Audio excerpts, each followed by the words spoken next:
During the course of a game, we have a lot of time to sit on the bench. I hear a lot of coaches, especially with younger players, talking about, hey, pay attention, watch the pitcher, cheer on your teammates. A lot of different scenarios go on while you're sitting on the bench.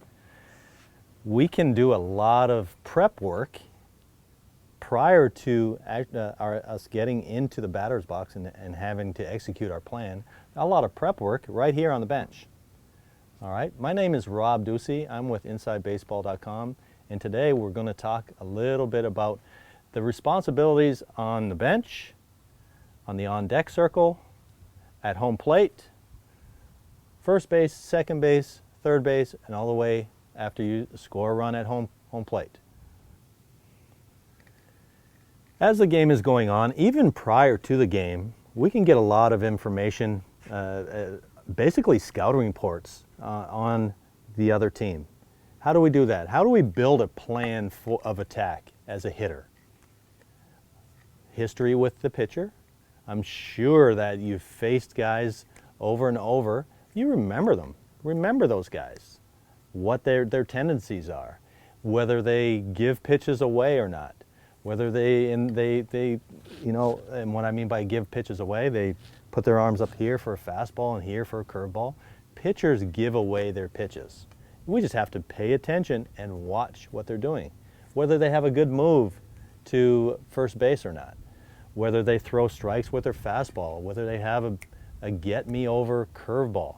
I know this sounds a little bit advanced, but if we're paying attention on the bench, we have a much better chance of competing and executing our offensive plan much, much better.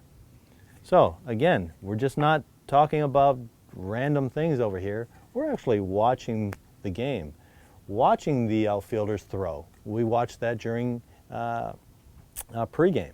We can get a feel for how the outfielders throw. Watching the shortstop, whether he has a lot of range or not. Third baseman, maybe he plays way, way back all the time. He might be able to bunt a ball down the third baseline. So there's things that we can help ourselves win a game by sitting, when we're paying attention, sitting on the bench. So you shouldn't have to have the coach yelling at you all the time, hey, watch the game, pay attention. No, you should, if you really want to play this game the right way, you should pay attention all the time. The situation in the game. Well, maybe watch the coach's signs. Maybe, my teammate Johnny's going to bunt. Yeah, he got the bunt sign. Oh, Johnny didn't square to bunt. He didn't know the signs. Know your signs. Make sure that you understand all the different aspects of what's going on in the game. And we can do that right here without the pressure of executing your plan, without the pressure of being the guy in the spotlight. We can build all that prep work right here. Then it makes when you're prepared, it makes it a lot easier going out and to perform. Now it's my turn to hit. So as I make my way over to the on-deck circle, I want to have a clear understanding or a clear idea of what I'm trying to accomplish this at bat. I'm just not standing out here waving to my mom and dad, saying hello to my girlfriend. I want to spend the time that I'm on deck preparing myself to execute my plan. All right? I'm getting timing from the pitcher. I'm getting timing with my swing. I'm getting loose. I'm doing all of those things also. Plus, I also have a responsibility if there's a would-be base runner that scores, to help him out. So how I do that is ball's put in play, man on second base, he's going to score. My job as the on-deck hitter is hopefully you get here in time to clear the bat out of the way, all right?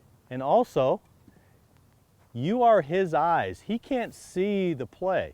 So you're going to tell him either stay up or to slide this way or that way, depending on the angle of the play, depending on the angle of the ball. If you have any doubts whatsoever, if it's a bang-bang close play, any doubts, have them slide. You don't want to say, you're okay, oh, slide, slide, make them change their mind at the last second.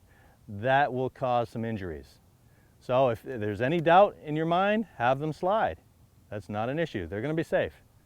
All right, we want to make sure that we are paying attention over here, being here in plenty of time to make a good decision on whether they're up or whether they have to slide. Make sure that they can see you.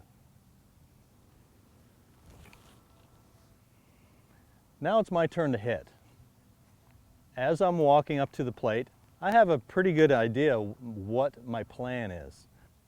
First of all, I need to make sure that my plan matches the coach's plan.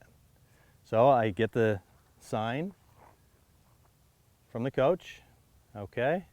He can change my plan. Originally, I wanted to drive a ball into the gap, look for a fastball that I can handle and drive it in the gap. Now he just gave me the bunt sign. My plan just changed. How my plan can change also is if a base runner moves. If he moves from first to second with nobody out, well, now I'm going to try to move the runner any way I can. I might be able to move him with a bunt that way, move him with a bunt that way, hit a ball on the ground this way, hit a lofted fly ball to right center field, okay? Or he goes from second to third. Now my job is to what? Drive that runner in. So again, my plan can change. So we have to be able to adjust to that. Whatever it is, whatever that situation calls for, now it's time to execute it. Once I execute it, now I become a base runner. Once I put the ball in play, I become a base runner.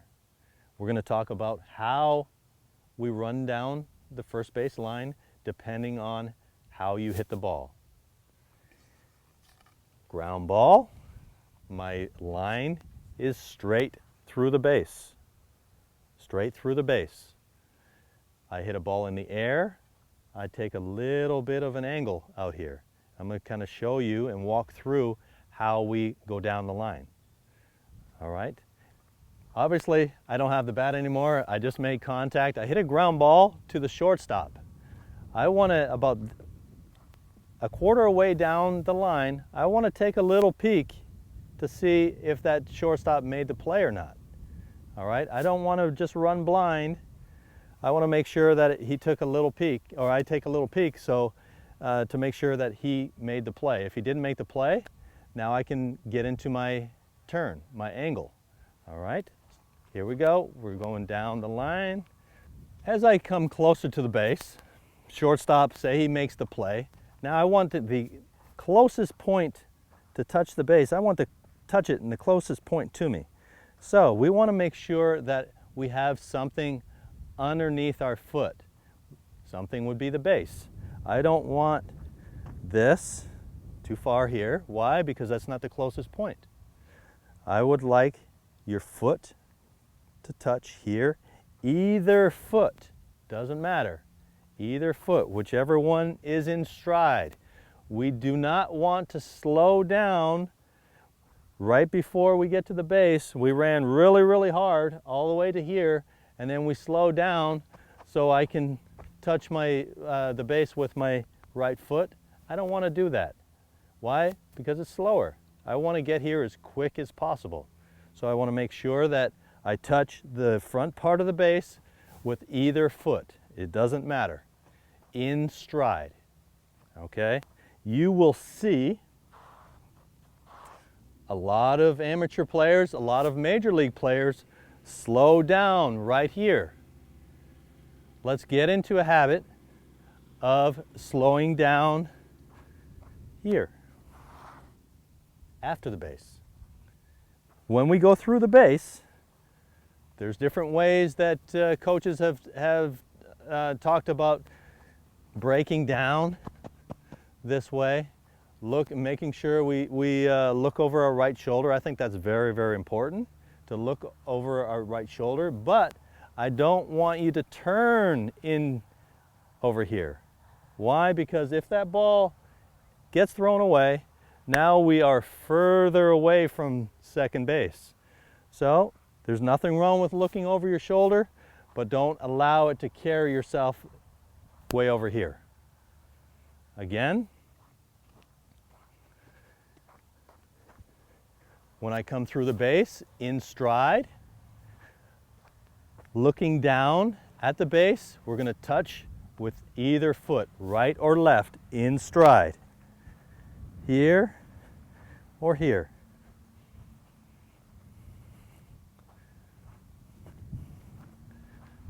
Break down if you want, but we want to make sure that we look to see if the ball gets thrown away. Now we're going to make a turn. We just got a base hit. We're going to make a good turn around first base. I want to start my turn, my gradual turn. It's not going to be a big question mark hook. It's not going to be a big banana. All right. Why? Because I want to get to second base as soon as I possibly can. So it's going to be a slight gradual turn. I'm going to touch with either foot on the inside part of the base. Either foot. Doesn't matter. Doesn't matter, either foot on the inside part of the base. So I want to make sure that when I run,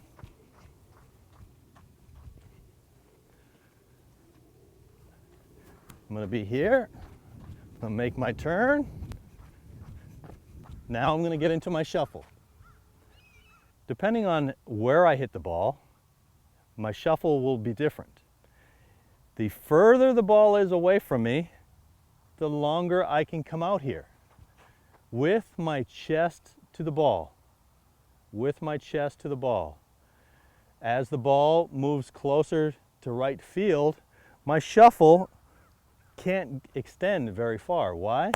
Because that right fielder may try to backdoor you, throw the ball behind you. So what we want to be able to do is be under control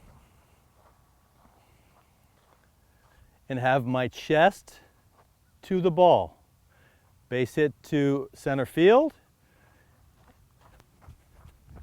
My chest is to the ball.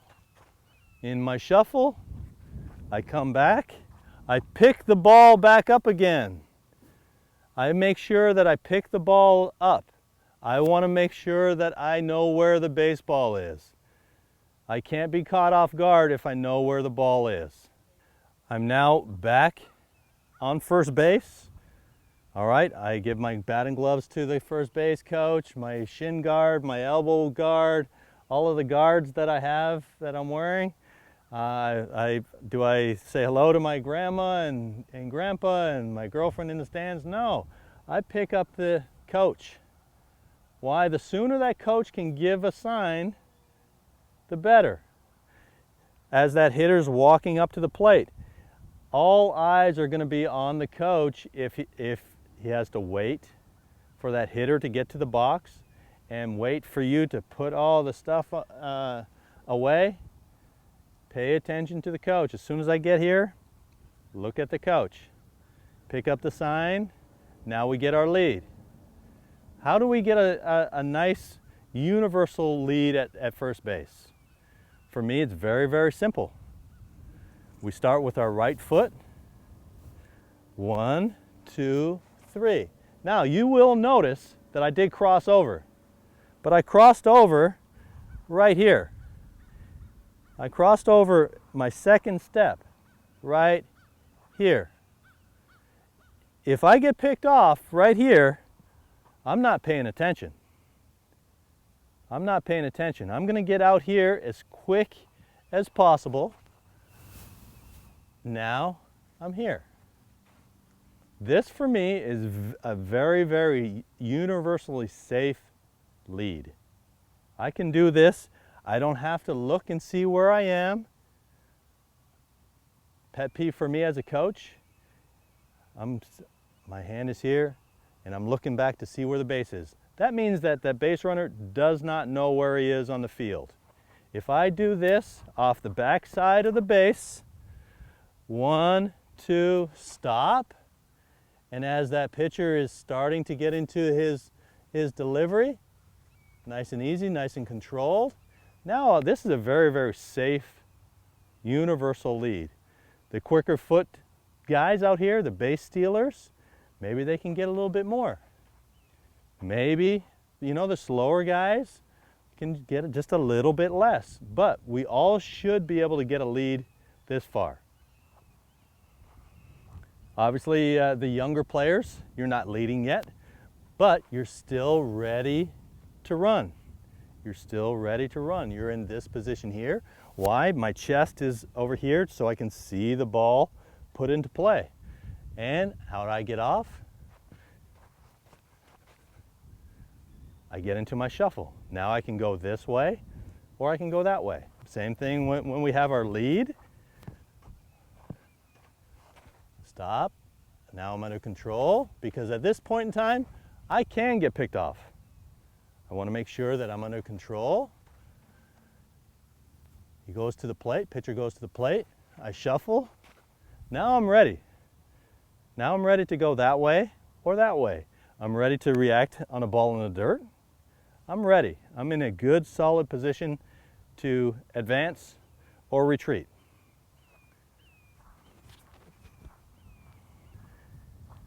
Now, once we've taken our lead, go through our shuffle, ball's put into play. The only ball that I need help with is the ball down the right field line. That's the only ball that I truly need help with. So, if the ball's hit down the right field line, who do I have to look at? Is the coach. So I'm going to pick up the coach somewhere around here. Somewhere around here, I'm going to pick up the coach, and he's waving me on. So it's going to be coach, looking, touching the base, base, inside part, either foot. Pick up the coach again because he may change his mind. He may change his mind. He may hold me. All right, so I pick up the coach again. He continues on, okay? Or if he stops me, now I have to stop and pick up the baseball. And pick up the baseball. I want to make sure that I can see the ball, and I retreat back to the base. So it's going to be, and this is the only ball that you need help with, is the ball down the right field line. You're going to pick up the coach. You're going to look at the base, pick up the coach. If he stops me, I'm going to stop. I'm going to pick up the ball. Other than that ball there, we are our best base coach. If you have to wait to determine whether to go or not, it's too late. Start to understand, see the play. This is where that pre-game, knowing the outfielder's arms, knowing what we can do as far as I can take advantage of that left fielder. He can't throw. He doesn't throw very well. So I can run if that ball's in the gap. That ball's in the gap over here. They don't run very well out there, or they don't throw very well. I can take advantage. Now, when I take advantage, I get an extra base. Is it easier for me to score from second or from third? So a smart, good base runner is worth his weight in gold. All right, we now are at second base, and I'm going to take my lead and shuffle and score a run. Now we're at second base. I am in scoring position. What I want to do is I want to make sure that I have an aggressive lead here. Why aggressive lead? This is it's very difficult for a pitcher to pick me off over here, or a catcher to throw behind me over here, unless I'm not paying attention. So I want to have an aggressive lead. I'd like to start back and walk into the baseline and get into my shuffle. I can use this not only in normal scenarios, but when I'm stealing also. I can use this action. Why? Because I have some movement. Now I can get here and shuffle if I'm not stealing, or as that pitcher is looking in at the sign, I can start my walk and boom, I can steal third base. Away I go. I have a walking lead. That's how I like to talk about as far as taking my leads off of second base. We can be very aggressive over there, and I can always stop. I can always stop when I have my walking lead. I can always stop. Oh, I can always stop. So don't get caught up in the, well, the walk. No, I can always stop. I can go back. I can go forward. When that ball's put in play, depending on where it's hit, to this side or that side, I can advance or not. Rule of thumb, when you're on second base, who is the only person that you really can't see on the field? Is the shortstop. We have to make sure we know where the shortstop is. I can see the second baseman. The outfielders, I have a good feel of where they are, but that shortstop, he moves around a lot. For me to advance to third base without really truly a play made on me, that ball should be hit when I take my extended lead. It should be hit to my left. But if that shortstop is playing right here and it's a hard hit ball to him, he's got me. So I have to make sure I know where he's playing. That's the only guy. It's truly the key to taking your lead off of second base. We got to know where he is. Now I've taken my lead. I've gotten into my secondary. The ball's put in play. I'm heading to third. Base hit to right field, center field, left field. I don't know whether I'm going to score or not, but all intentions, I am going to score. I need to make sure that I make a good turn around third base. Same thing, every time we make a turn, we're touching the inside part of the base. If I touch the middle part of the base, my angle gets much bigger, which takes a lot longer time. It'll probably add 3 or 4 steps before I can reach either the next base or home plate. So what I want to do is I want to make sure that I touch the inside part of the base with either foot looking at the base. Don't look at home and assume that you're going to hit home plate. Make sure your eyes are on home plate, or I'm sorry, on third base, on second base, on first base. Every time we touch the base, I want to be looking down, making sure that I touch it. As I'm coming around third, I've made my angle. I pick up the coach again. He may stop me. He may stop me, so I have to put on the brakes. I have to pick up the ball again. Pick up the ball. Make sure that we pick up the ball. Or continue on. One of the two. He's either going to keep sending me or he's going to put the stop sign up. One of the two.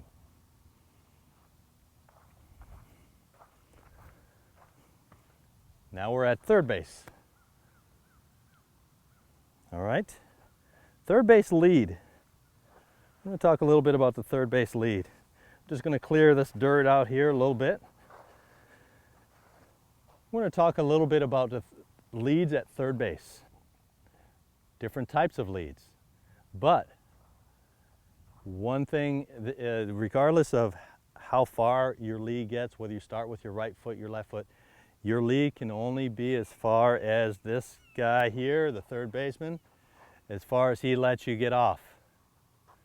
If he's playing way off the base, okay, we can get a deeper lead. If he's playing closer to the base, we can't get to as far. So make sure your lead is comfortable enough that when I take my secondary lead and there's a line drive hit to the third baseman, I can get back. Now, if he's standing on the base, there's really not much we can do. All right, but in normal circumstances, he won't be standing on the base. I think that They stop doing that very, very young. I don't think that we should ever have the third baseman standing right on the base. But again, when I'm at third base, I want my walking lead. And then I get into my shuffle. Based upon my timing with the pitcher, I can walk. When the ball is in the hitting zone, I want my right leg and foot down on the ground so that I can either retreat to the base inside the baseline or continue on to home plate. I want to make sure that I come in inside, cuts off the throwing lane, blocks the view of him, and chances are if I do that and I come back hard, and I failed to mention this, every time we go back to a base, we go back hard, every single time. We do not want to be a target. As soon as that catcher sees that base runner do this right here, you become a target. We do not want to be a target. Go back to the base hard every single time. Inside the base and hard. Oh, sorry. Walking lead, shuffle. If it's put into play, I'm gone. If the ball's hit up in the air, depending on the outs, if the ball's hit up in the air, I have to retreat. I have to go back and tag. If the ball's in fair territory, hit up in the air, I tag with my chest to the ball. If it's in foul territory, now I use my other foot on the base. So my chest is to the baseball. I do not want to try to tag like this. I want to have a clear view of the baseball. Make sure they catch the ball before we advance. If you leave too soon, you're going to be out for leaving early. So make sure they catch the ball, and then we can advance to home. As I'm going home, I want to go as hard as I can, and it's going to be, if I have to slide, it's going to be a power slide through home plate. Through home plate. We do not have to stay on the plate. We can slide past it. Got no issue with you sliding past the plate. You don't have to stay on it like you do have to stay on first base, second base, and third base. Here, we can power slide through the base because that catcher is going to want to block you off the plate. So what we want to do is we want to power slide through home plate. We don't have to stay on the plate, so we're going to start our slide somewhere here before the plate. We don't want to be too close, but we're going to have to power slide in order to go through it. We're going to have to be a little closer. We're going to start here and slide through the plate. All right? Some of the rules have changed as far as blocking home plate. Catchers, they're not allowed to block home plate, and especially at the major league level. So it's a big controversy as far as how they go about doing it. They have to give you a lane. They have to give you a space in order for you to slide. So if they give you this, you have to slide to that. There's no more collisions at home plate. They don't want that to happen. So we need guys to learn how to power slide. Even if the catcher blocks the plate, we have to learn how to take their legs out from underneath them. That's by sliding all the way through the plate and not trying to just touch home plate. We want to make sure that when we do power slide through home plate, we have our hands up. Just like when we slide at the other bases, we have our hands up. We don't want to dive head first into home plate. That catcher is going to come down on you and he's going to hurt something, whether it's a hand, whether it's a shoulder, where you're just opening yourself up for injury. We don't want that to happen. Also, as we're coming down the line, the on-deck circle hitter is there to help you out. So he's telling you to hold up, to slide one way or the other way, depending on where that ball is. So again, when we come through, I want you to power slide through home, all the way through. This series of stations is a great way to help the youth player understand what it takes to go from the bench to the on-deck circle, the batter's box, all the way around the bases and power slide through home plate. I'm Rob Ducey with InsideBaseball.com. I hope this has helped.